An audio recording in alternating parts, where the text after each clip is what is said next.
This is Mr. AP one more time.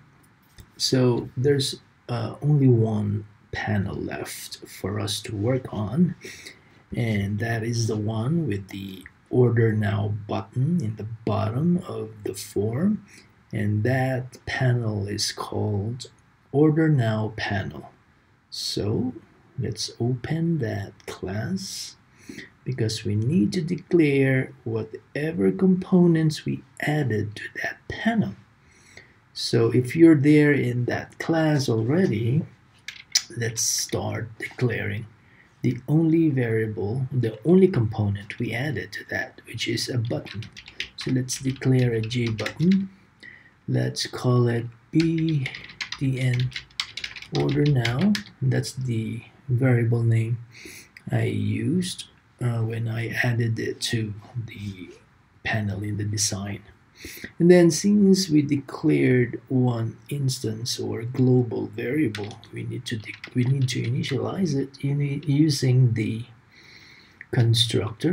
So again, the constructor has the same name of the class. And since I only have one global variable, I need to have one local variable inside, declared inside the parentheses of the constructor. So let me call it O, just to make it shorter. And I need to assign O, whatever the value of O is, I shall assign it to the global variable bdn order now.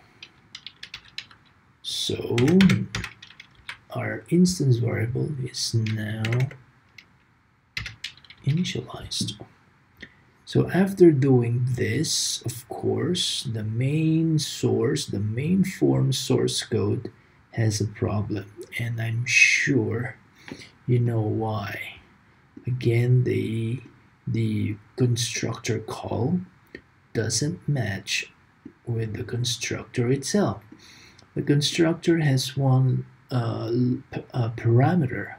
There's one local variable, but the constructor call is empty, right? The parentheses have nothing inside them.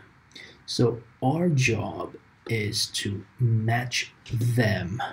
So if there's one parameter in the constructor, there must be one variable in the constructor call.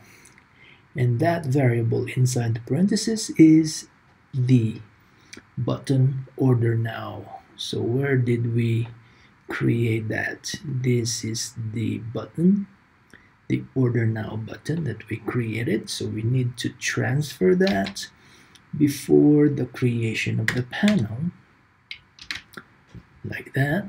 So we can pass it. We can pass that to the constructor. And now the error is gone.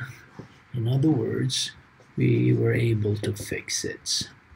And in the next video, we are going to make the buttons work. See you. Bye-bye.